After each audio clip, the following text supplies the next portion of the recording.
I think the first one is always got to be the house as a system. You know, you've got to be mindful of what you're doing in the crawl space. Could end up in the attic. You know, you don't just want to push a problem from one part of the house to the other. You want to put a roadblock in front of that problem.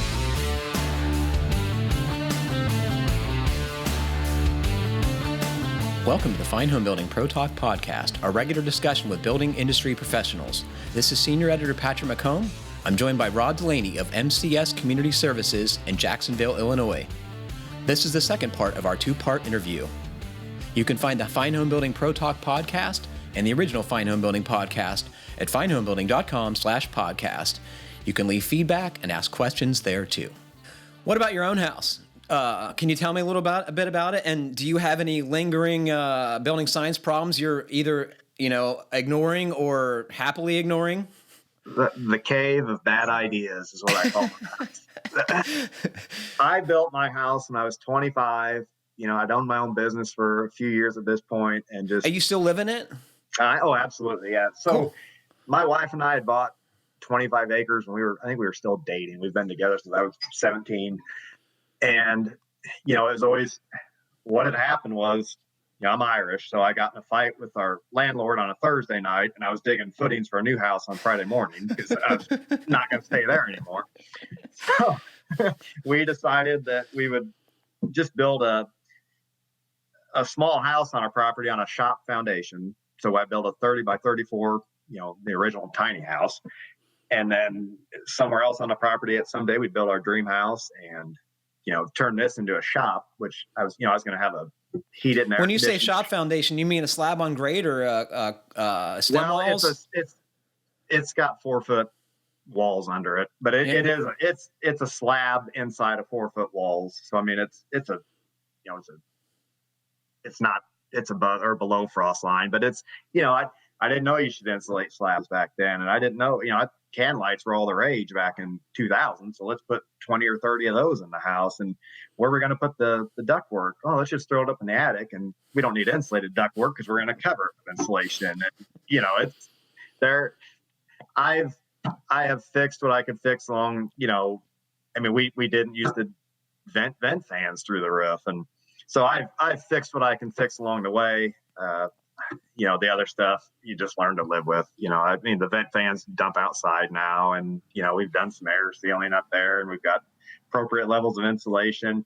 And being on a slab, it's naturally a pretty tight house anyway. So I think my blower door is maybe 1,200 or something, and we've added on to it since then. So there's, it's now I think 1,640 square feet. We had 3 kids in it, and it's just one of those things. The longer you live there, and then it's like, oh boy, we're having kids faster than we're getting towards this dream house. So let's, but it's a terrific house.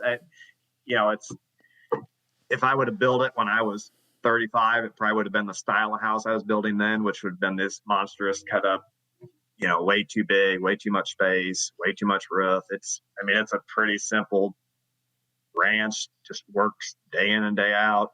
Pretty forgiving assembly on everything. It's tough to beat. What would you do if you were, if you had to move and build your own house tomorrow? What assemblies would you use for walls and roof? I think it's tough to not want to do the double wall. I've blown cellulose. Yeah. It's and why simple. Is that? Why do you like that assembly? There's nothing trick about it. You're building walls like you build walls. You're dense packing like you dense pack. It's just, there's still, you got to get every detail right, no matter how you do it. But, and our training center, I don't remember if it was Bill Rose or who, but they were the ones that kind of debunked vented attics working. I'm 99% sure Bill Rose did just a ton of different assemblies and on different buildings all over the University of Illinois campus, and found out vented attics don't vent. It is what it is. Yeah. They have holes, but they don't vent. Yeah. So, I've thought about how to build homes to make them as tight as possible, 100 different ways, from maybe you build all your exterior walls, and then you set your roof trusses and you drywall the ceiling and tape it, and then you come back and build all your interior. So you got this air barrier that's running unbroken through the whole house to, just getting up there and, air sealing to daylights. I really enjoy a lot of the passive home stuff and just, a lot of what like Steve Basic is doing. Just, do you think that stuff goes too far for most people? What do you like about it? Obviously most people are never going to build a passive house because it is ridiculous. And you can't, to me, if you're buying more, like the way they're doing it, I think a lot of times they're putting more carbon into these homes than they're ever going to save with what's embodied in the products and the levels they're going to. So yeah, you may be heating it with a candle, but how much concrete's in this home and how much insulation and how much wood got cut down for it. So there's a tipping point. I like what you guys are doing with the Pretty Good House. I think that's a pretty neat idea of just, at some point it's just, there's a balancing point between what works really good and what you can live with and what you can afford. I mean, they've all got to come together, at some point. I've talked to, custom builders and who build good houses, and they've told me the solution to a tight envelope is spray foam. And yeah, it costs more. Do you agree with that? Or do you see a problem with that material? I mean, in your work, it's a necessity, right? Oh yeah. We use a lot of spray foam, and I've read articles that say, you can never save the energy that that this product creates, just in making it. You can never save it in energy savings by applying it. But I don't know, when I think of how we're going to hit like these homes we go into, our housing stock, I mean, it's a low income home population you're dealing with. Yeah. Stock. Yeah. So, they're often spaces that were never meant to be lived in, or area, like, we see a lot of old porches that are now living spaces. People are living in parts of these homes that were never meant to be outside of the thermal boundary, if the thermal boundary is even taken into consideration when they build it. So it's fast. It works great. I mean, there's so much to like about it.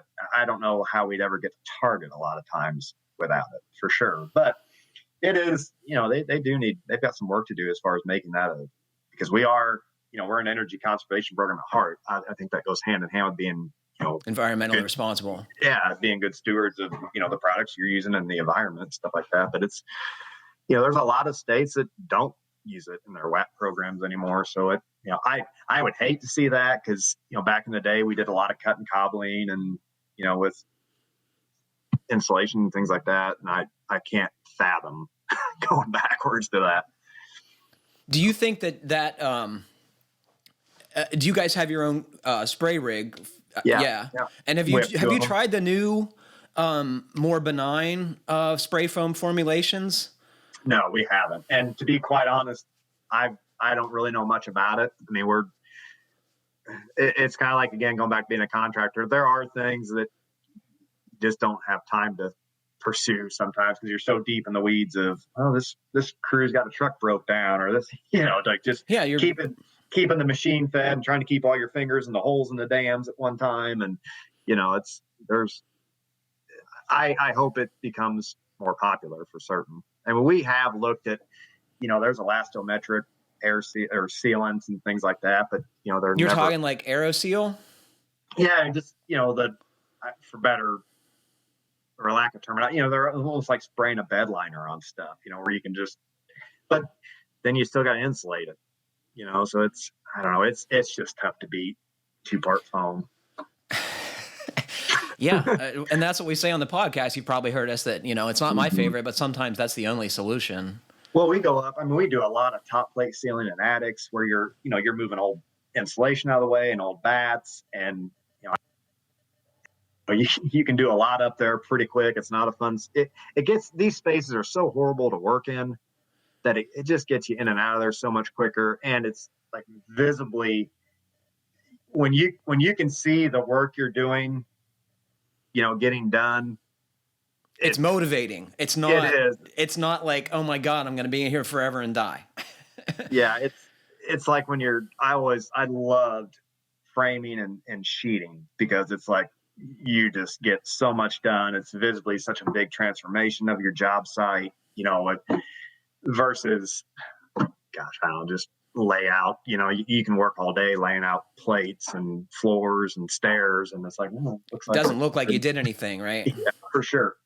So what do you think the most important building science principles that people should keep in mind are? Let's keep it to let's say 3. But if there's 4 or 5, that's fine. Fine too. I think the first one is always got to be the house is a system. You've got to be mindful of what you're doing in the crawl space could end up in the attic. You don't just want to push a problem from one part of the house to the other. You want to put a roadblock in front of that problem. So, like we talked with air sealing that bypass, yeah, it might be easier to seal in the basement, but if you're just letting all that cold air fall into it and I've got frozen pipes or whatever, like you've got to know how things interact in the home and what you're going to do. I think the other one, it would be like the thermal barrier and the air barrier have to be in alignment. That's something I never knew. I just thought insulation, if you had insulation there, it's going to keep your wall warm. I didn't realize that, if air touches that, it's pretty much a worthless product. So, we built a lot of walls on, let's just say, kind of like a finished attic where the insulation's just bare on the backside, thinking, well, it's inside the roof. We didn't know about thermal currents and convection and, all that good stack effect, all that stuff. So that's a pretty important one. The one thing that really blew my mind when I went through training is that, there's no such thing as cold. There's only heat and less heat. So even an ice cube has heat in it. I don't know that that's building science, but I was like, I never knew that. Like to get to truly, they gave a number of what the temperature would have to be for something to contain 0 heat. And it's like, you can't even, there's too many. It's like zeros outer space, right? Sure. So, we're really not heating and cooling. We're just heating and less heating. We're trying to keep this heat from going to that heat, or this heat making this more heat. It's maybe not a building science principle, but it's something to be mindful of, when you're calling for measures and things like that. Just the transfer of BTUs is everything we do.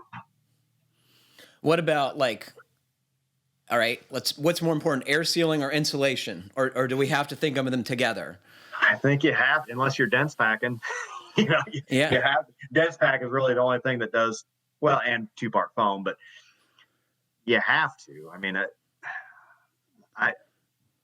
it works. It's not to say insulation doesn't work. My attic's not air sealed, but my ceiling's in pretty good, shape. So there is an air barrier. It may not be on the right side of the insulation, but I think the key to everything is, if your assembly is somewhat forgiving, and you always have to have more drying potential than wetting potential. Just there's some basic things that you just have to keep in mind. No matter, it doesn't matter whether you're weatherizing or construction doing flashing details. I mean, you always got to think of how the structure you're working on is supposed to function, and where what you're doing, where are you pushing this water to, or where are you pushing this drafty moist air from the crawl space to? It's going to go somewhere. Do you find that your clients, the folks who are receiving your services, do they get any of this?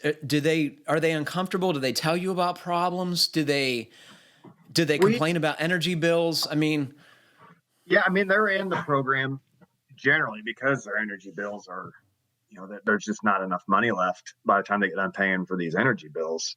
So they do understand that obviously the less you have to spend on your heating bill, the more you're going to have to spend on, your family, soccer shoes or, whatever it may be. I don't know. We do a client interview and we have to give them a lot of EPA stuff and, lead, radon, mold and moisture, ventilation, what our goals of the program are. And by the end of that, they're kind of a little starry-eyed and then I don't know that they know that we're there to make their house lose less energy. I think they all understand that. Do you hear from them after the fact ever? Oh yeah, we get, there's nothing better than going into a little old lady's home who keeps it neat as a pin. Just, maybe she lost her husband, just can't afford and a lot of these people and me as well, would never be able to afford the things we do in these homes because they're just, it's too much. Mm-hmm. But, and you go in there and you go back a couple months later, her energy bills are cut by 60 or 70%, because she lived in a double wide trailer that all the insulation was falling out of the bottom of. And you went under there and put a new belly in it and dense packed it and air sealed it and, gave her a new furnace. And she writes you a letter and sends you cookies crying, like she can afford to live there again. So yeah, it's, it really goes to the people that need it. There's times you might see a client you think maybe shouldn't be getting what they get, but I've always said I would never trade what I have for a free furnace. It's so right. Sometimes it seems like, these people are getting this stuff for free, but I wouldn't want to be in their shoes for certain. It would never be worth, a new furnace and water heater to have to live the way some of these people have to live. I never realized the level of poverty that is actually out there, and just what, when I enter their data on our system, it shows their income, and I never knew people could even live on that. Yeah. It is sad. When I owned my home business, I was, pretty Republican, capitalist, got to make money, and then, over the years, I feel like I've turned into this liberal hippie that, I've got solar at my house now, and everybody deserves this stuff. And, it's opened my eyes for sure. I got to ask you, this is a kind of a non sequitur, but so I often say that atmospherically vented heating plants, I think there's a lot to like about them. Techs know how to fix them. The parts are readily available. They're less expensive, and even the least efficient versions are in the 80+% efficiency. Right? Am I off base? Or am I telling people that they're gonna? Am I risking that folks are gonna asphyxiate or get poisoned from things that don't vent correctly? So everything we do, and even with our water heaters, we have guaranteed supply to these appliances. So where your air that's so you're physically cutting a vent through the foundation wall or the mechanical room, and you're providing combustion air for these appliances. Yeah, I mean we pipe it all in from the outside, because if you're drawing this air from the inside, it's coming from somewhere, right? And you never really know where that is. It's got to be causing some degree of depressurization to some, not greatly, obviously, but we like to have guaranteed supply air. We like to know where our combustion air is coming from, and we like to know how it's getting out of the house. I don't think there's anything wrong with any of these appliances when they work. I think the problem is when you go into them, you see where something rusted out, or they've dumped it into a chimney, and now the gases are cooling on their way up, and the top of the water heater is full of acidic condensation. They're fine till they're not, and when they're not, it can be a pretty big problem. Versus, do you guys put power vented or power assisted venting appliances as a matter of course? Well, absolutely, unless for some reason we just can't. I mean, if you go into a finished basement and the only thing that was there in the middle of the house was a natural drafted water heater, you can't always pipe something to the outside. So we don't shy away from them. They're just not our first choice. I mean, any measure we call for, we always try to improve the efficiency of it. They're in the shape they are because of all the appliances they got. So if it's not going to do them any good for us to take out an 80% water heater and put an 80% back in. We want to take out an 80 and put in a 95. So any measure we do has to have a net gain of energy efficiency, whether it's taking out old energy or an 80% furnace, putting in a 95.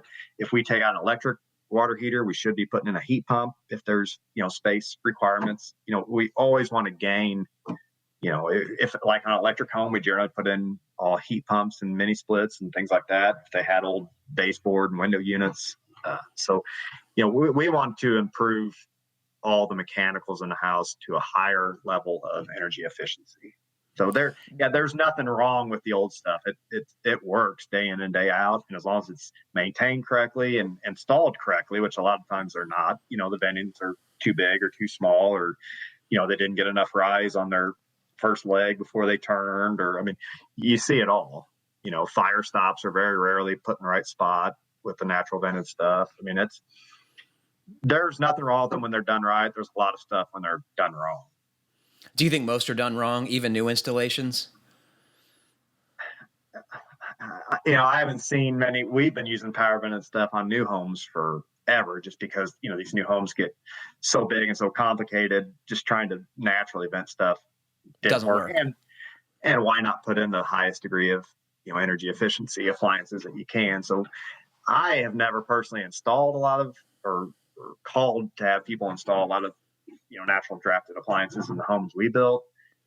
And most of the ones I do on assessments are done horribly wrong. So it's, just, they seem to be pretty forgiving. And fortunately for us, a lot of the houses we go into are so naturally vented that it's not a problem. Even when they're spilling, like your personal CO monitor is not picking anything up, Mm-hmm. and you look at the thing just dumping into the house, and you're like, but it's such a drafty house, and it just seems to be all right. They've lived there for 20 years, and the things probably work like that from day one.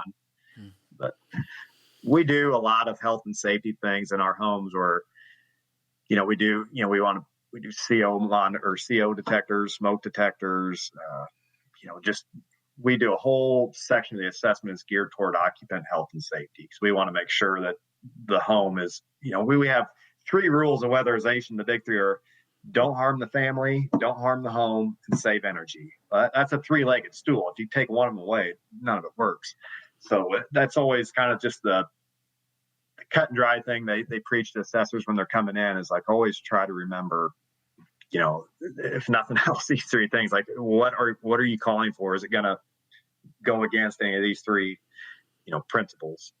I can guess that you guys have like a triage of things you need to correct. You mentioned, just now, naturally vented appliances. Like, are there, things that you focus on first, or is it always the energy bills?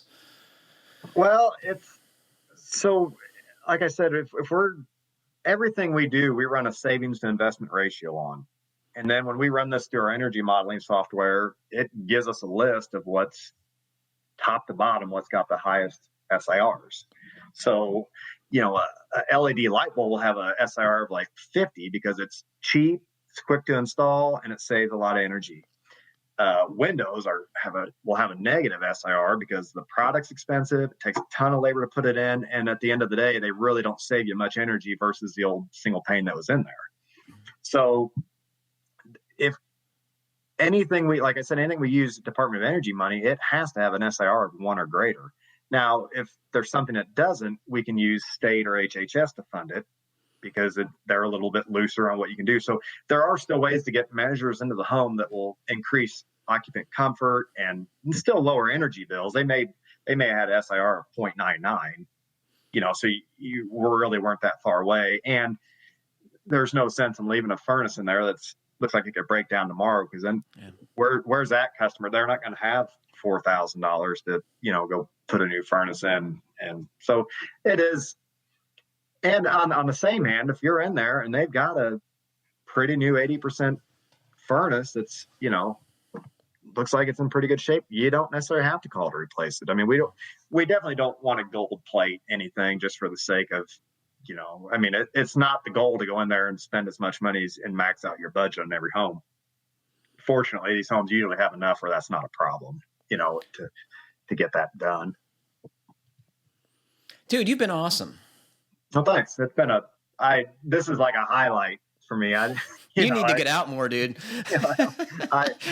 There's very few people that want to hear me ramble on about the nerdery of building science. So I appreciate it. That's what this show is all about, man.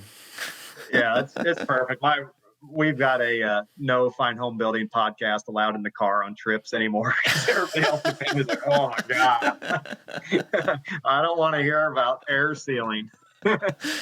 I love the people that write in, Dear Roof Assembly Podcast, Dear Air Sealing Podcast. It's hilarious. Where else are you going to get this stuff? I mean, people have genuine, the people that are writing in are genuinely concerned about getting details right on their homes. And it's, where do you go to get it? You know, I'm sure you guys get way more emails than you can answer, but I feel like the advice you give is always general enough to where it does hit the people it needs to hit, for sure. I can tell you it's one of the most fun things I do, work or otherwise. You've got a great cast of characters.